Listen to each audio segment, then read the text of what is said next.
Hi friends, welcome to our channel. YSRCP government యొక్క latest notifications మీ మొబైల్ని చేరాలంటే వెంటనే మా ఛానల్ని సబ్స్క్రైబ్ చేసుకోండి. ఏపీలో ఇళ్ల స్థలాల విషయమే మనకి ఒక లేటెస్ట్ అప్డేట్ అయితే రావడం జరిగింది ఫ్రెండ్స్. ఇక ఆ లేటెస్ట్ అప్డేట్ అనేది మనం ఈ వీడియోలో తెలుసుకునే ప్రయత్నం చేద్దాం. అలాగే టిడ్కో గృహాలను అప్పగించండి అంటూ మనకి ఆర్టికల్ రిలీజ్ అయింది. అలాగే త్వరగా భూముల హద్దులైతే చూపండి అంటూ మనకి చాలా ప్రాంతాల్లో అయితే ఈ విధంగా డిమాండ్ అనేది చేస్తున్నారు. ఆ వివరాలు కూడా మనం ఈ వీడియోలో అయితే క్లారిటీగా తెలుసుకునే ప్రయత్నం చేద్దాం.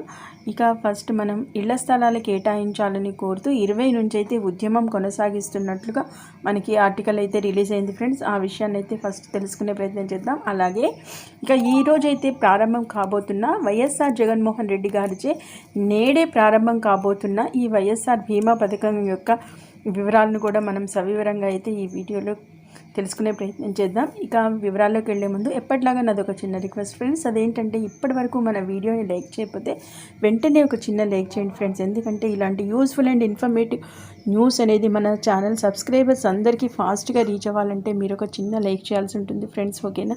అలాగే మన ఛానల్ని ఎవరైనా ఫస్ట్ టైం విజిట్ చేసినట్లయితే, ఫస్ట్ విజిటర్ అయితే కనుక తప్పకుండా సబ్స్క్రైబ్ చేసుకొని పక్కనున్న బెల్ ఐకాన్ని ట్యాప్ చేసి అందులోని ఆల్ అనే ఆప్షన్ని యాక్టివేట్ చేసుకోండి ఫ్రెండ్స్. అప్పుడు మాత్రమే మేము పెట్టే ప్రతి చిన్న గవర్నమెంట్ లేటెస్ట్ అప్డేట్ అనేది మీ మొబైల్లో నోటిఫికేషన్ ద్వారా వచ్చి ఫస్ట్ మీరే చూసే అవకాశం అయితే కలుగుతుంది. ఇక టాపిక్లోకి వెళ్దాం. ఇళ్ల స్థలాలు కేటాయించాలని కోరుతూ 20 నుంచి అయితే ఉద్యమం కొనసాగిస్తాము అన్నట్లు మనకి ఇక్కడ గుంతకల్లు ఏరియా నుంచి అయితే ఒక న్యూస్ అనేది రావడం జరిగింది. ఇది జిల్లాలో అర్హులైన పేదలకు ఇళ్ల స్థలాలను కేటాయించాలని కోరుతూ ఈ నెల 20 నుంచి సిపిఐ ఆధ్వర్యంలో ఉద్యమాలను చేపట్టాలని నిర్ణయించినట్లు పార్టీ జిల్లా కార్యదర్శి జగదీష్ చెప్పారు అన్నట్లు మనకి వివరించారు ఫ్రెండ్స్. ఈ విషయమే ఇప్పటికీ చాలా రోజుల నుంచి ఈ పథకం అయితే కొనసాగుతున్నప్పటికీ మనకైతే ఇళ్ల స్థలాలు అనేవి ఇంకా కేటాయించని నేపథ్యంలో ఇక గుంతకల్ ఏరియాకి సంబంధించిన సిపిఐ కార్యదర్శి ఆధ్వర్యంలో ఈ జగదీష్ గారి ఆధ్వర్యంలో అయితే ఇక ధర్నాలు అనేవి ఉద్యమం అనేది చేపట్టబోతున్నాము అన్నట్లు మనకి ఇక్కడ వివరించడం జరిగింది. ఇక ఈ విషయమే సోమవారం ఆయన మాట్లాడారు. అలాగే పట్టణ ప్రాంతాల్లో ప్రతి కుటుంబానికి 2 సెంట్లు అలాగే గ్రామాల్లో 3 సెంట్ల ఇళ్ల స్థలాలను కేటాయించాలని కోరారు. ఈ విషయమే ఇప్పటికైతే మనం చూస్తున్నట్లయితే మన జగన్మోహన్ రెడ్డి గారైతే పట్టణ ప్రాంతాల్లో 1 సెంటు అలాగే పల్లెల్లో 1.5 సెంటు భూమిని అయితే మనకి ఇవ్వడం జరిగింది. ఈ విధి విధానాన్ని అయితే కొనసాగిస్తున్నారు. కానీ ఇప్పుడు లేటెస్ట్గా వచ్చిన ఈ అప్డేట్ ప్రకారం అయితే ఈ జగదీష్ గారు అయితే పట్టణ ప్రాంతాల్లో 2 సెంట్లు అలాగే గ్రామాల్లో 3 సెంట్ల ఇళ్ల స్థలాలను కేటాయించాలని అయితే డిమాండ్ చేస్తున్నట్లు మనకి ఇక్కడ వివరించడం జరిగింది.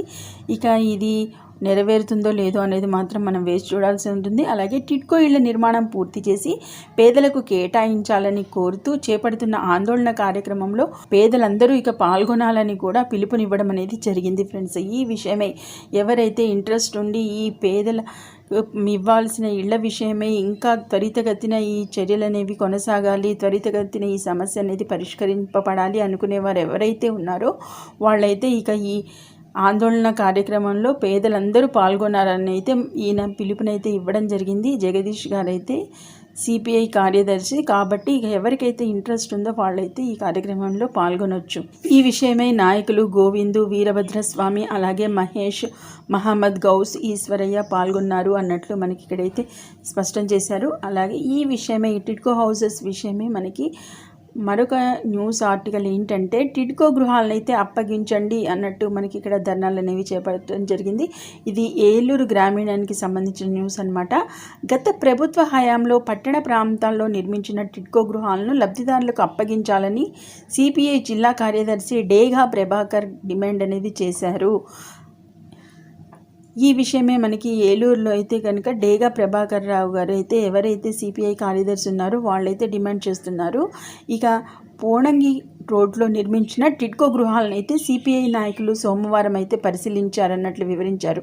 ఈ విషయమే టిడ్కో గృహాలు అయితే ఎంతవరకు నిర్మాణాలు పూర్తయినాయి, ఎంత మేరకు పనులు అనేవి కొనసాగాయి, ఇంకా ఎంత మేర అయితే మనకి పనులు నిలిపివేశారు అనే విషయమై పూర్తిగా క్లారిటీ వచ్చే విధంగా అయితే వీళ్ళు సోమవారం అయితే పరిశీలించారన్నట్లు వివరించారు. అలాగే సిపిఐ జిల్లా సహాయ కార్యదర్శి బండి వెంకటేశ్వరరావు అలాగే ఏలూరు ఏరియా కార్యదర్శి పుప్పాల కన్నబాబు పాల్గొనడం జరిగింది. ఈ విషయమై డిమాండ్ చేసి ధర్నాలో అయితే వీళ్ళందరూ పాల్గొన్నట్లుగా మనకి ఇక్కడ వివరించారు. అలాగే ఈ భూముల విషయమే మనకి త్వరగా భూముల హద్దులు చూపండి. ఇంకా చాలా ఏరియాలలో అయితే లేఅవుట్లు అయితే వేయలేదు ఫ్రెండ్స్. అలాగే లేఅవుట్లు వేయని ఏరియాలలో అయితే తప్పకుండా కంపల్సరీ త్వరితగతిన లేఅవుట్లు అయితే వేయండి, భూముల హద్దులు చూపండి అన్నట్లు మనకి ఇక్కడ ఆర్టికల్ రావడం జరిగింది. ఇది విడవలూరు ఏరియాకి సంబంధించిన న్యూస్ అన్నమాట. ఊటుకూరు పెద్దపాలెంలో ఇచ్చిన ఎల్పిఎస్ భూముల సర్వే పూర్తి చేసి లబ్ధిదారులకు త్వరగా హద్దులు చూపాలని జేసీ హరేంద్ర ప్రసాద్ రెవెన్యూ అధికారులను అయితే ఆదేశించడం జరిగిందనమాట. ఈ విషయమే సోమవారం ఆయన వివలూరు మండలంలో పర్యటించారు. అలాగే పర్యటించిన నేపథ్యంలో అయితే కార్యక్రమంలో భాగంగా ఊటుకూరు పెద్దపాలెంలోని ఎల్పిఎస్ భూములను పరిశీలించడం కూడా జరిగిందనమాట. ఈ పరిశీలనలో ఇప్పటికే సగం మంది లబ్ధిదారులకు అయితే హద్దులు చూపారని, అలాగే జంగిల్ క్లియరెన్స్ చేసి మిగిలిన వారికి కూడా పూర్తి చేయాలని కూడా ఆయన అధికారులను అయితే సూచించడం జరిగింది. అలాగే అనంతరం తహసీల్దార్ కార్యాలయంలో అర్జీదారులతో కూడా మాట్లాడి వాళ్ళ సమస్యలు అనేవి తెలుసుకోవడం జరిగింది. అలాగే వారి సమస్యలను తెలుసుకున్నారు. గ్రామ సచివాలయాన్ని సందర్శించి అలాగే సచివాలయ సిబ్బందికి కర్తవ్య బోధ కూడా చేసినట్లు వివరించారనమాట. ఈ గ్రామ సచివాలయాల్లో ఎవరైతే వాలంటీర్లు ఉన్నారో వీళ్ళైతే త్వరితగతిన ఈ ఇల్లు లేని నిరుపేదలు ఎవరైతే ఉన్నారో వాళ్ళనైతే గుర్తించి వాళ్ళ చేత అప్లికేషన్స్ పెట్టించాలన్నట్లుగా, ఇక అలాగే సచివాలయ సిబ్బంది వాళ్ళు చేయవలసిన కార్యక్రమాలు ఏవైతే ఉన్నాయో అవి త్వరితగతిన పూర్తి చేసే విధంగా అయితే వాళ్ళకి కర్తవ్య బోధ చేశారు అన్నట్లు మనకి ఇక్కడ వివరించడం జరిగింది. అలాగే ఆయన వెంట తహసీల్దార్ చంద్రశేఖర్, అలాగే ఎంపీడీఓ చిరంజీవి, ఈఓ సిఆర్జీ సాయి ప్రసాద్, అలాగే రెవెన్యూ సిబ్బంది కూడా ఉన్నారు అన్నట్లు మనకి ఇక్కడ వివరించారు ఫ్రెండ్స్. ఈ విషయమే ఎక్కడైతే ఈ ఇళ్ల స్థలాల పట్టాల పంపిణీ విషయమే, అలాగే ఈ టిడ్కో హౌసెస్ విషయమై మనకైతే ఈ విధంగా విధి విధానాలు అయితే కొనసాగుతున్నాయి. అలాగే మనకి ఈరోజు ప్రారంభం కాబోతున్న వైఎస్ జగన్మోహన్ రెడ్డి గారిచే ప్రారంభం కాబోతున్న వైఎస్ఆర్ బీమా పథకం విషయమై కూడా మనం లేటెస్ట్ అప్డేట్ అయితే చూద్దాం ఫ్రెండ్స్. అదేంటంటే ఇక్కడ మనకి వాలంటీర్లు అయితే డోర్ టు డోర్ సర్వే ద్వారా అయితే అత్యంత పారదర్శకంగా లబ్ధిదారులను అయితే గుర్తిస్తున్న సంగతి మనందరికీ తెలిసిన విషయమే. ఇక ఈ విషయమై క్లెయిమ్ చేసిన 15 రోజుల్లో బీమా చెల్లింపు, బీమా మొత్తం నేరుగా లబ్ధిదారుల బ్యాంకు ఖాతాల్లో జమ అన్నట్లు మనకి ఇక్కడ సూచించారు. అలాగే బియ్యం కార్డు పొందేందుకు అర్హత ఉన్న కుటుంబాలన్నీ ఈ పథకానికి అర్హులే. అంటే ఎవరికైతే ఈ రైస్ కార్డ్ అనేది ఉంటుందో, వైట్ రేషన్ కార్డ్ అనేది ఉందో వీళ్ళందరూ కనుక ఇక ఈ వైఎస్ఆర్ బీమా పథకానికి అయితే అర్హులు అన్నట్లు మనకి ఇక్కడ వివరించారు. అలాగే బియ్యం కార్డు లేని వారు ఎవరైతే ఉన్నారో వాళ్ళైతే కొత్తగా కార్డు కొరకైతే దరఖాస్తు చేసి, ఇంకా రాని వారు ఏం చేయాలంటే వారి పేర్లనైతే వైఎస్ఆర్ బీమాలో నమోదు చేసుకోవడం కోసం గ్రామ వార్డు సచివాలయాల వాలంటీర్లను అయితే సంప్రదించాల్సి ఉంటుంది అన్నట్లు మనకి ఇక్కడ క్లియర్ కట్గా వివరించారు ఫ్రెండ్స్. ఈ విషయమే ఎవరికి అయితే వైట్ రేషన్ కార్డ్ అనేది లేదో వాళ్ళైతే వైఎస్ఆర్ బీమా పథకాన్ని పొందాలి అనుకుంటే కనుక ఒకవేళ మీరు సమీపంలో ఉన్న గ్రామ వార్డు సచివాలయంలో ఉన్న వాలంటీర్లను అయితే సంప్రదించాలి అన్నట్లు మనకి ఇక్కడ వివరించడం జరిగింది. అలాగే లబ్ధిదారులకు బ్యాంక్ ఖాతా ఏర్పాటు నుండి బీమా నమోదు, అలాగే బీమా ప్రాసెసింగ్, క్లెయిమ్ చెల్లింపు వరకు సహాయ కేంద్రాలుగా గ్రామ వార్డు సచివాలయాలు, అలాగే సహాయం కోసం అక్కడ ఉన్న వెల్ఫేర్ అసిస్టెంట్, అలాగే వాలంటీర్లను సంప్రదించండి అన్నట్లు మనకి క్లియర్ కట్గా వివరించారు ఫ్రెండ్స్. ఈ విషయమై మనకి ఈ వైఎస్ఆర్ బీమా పథకం విషయమై ఎలాంటి అంటే మనం ఇప్పుడు అప్లికేషన్ పెట్టుకోవాలన్నా ఎక్కడ నమోదు చేసుకోవాలి ఏంటి అనే ఈ ప్రాసెసింగ్ కోసం, బీమా ప్రాసెసింగ్ కోసం, అలాగే క్లెయిమ్ చెల్లింపు వరకు మనకైతే ఈ సహాయ కేంద్రాలుగా మనకి ఉపయోగపడేవి గ్రామ వార్డు సచివాలయాలు అన్నట్టుగా మనం మీరైతే తప్పకుండా గుర్తుంచుకోవాలి. అదే విధి విధానంలో భాగంగా మనకి ఈ వెల్ఫేర్ అసిస్టెంట్స్ ఉపయోగపడతారు. అలాగే గ్రామ వాలంటీర్లను కూడా మీరు సంప్రదించాల్సి ఉంటుంది అన్నట్లు మనకి ఇక్కడ క్లియర్ కట్గా వివరించడం జరిగింది ఫ్రెండ్స్.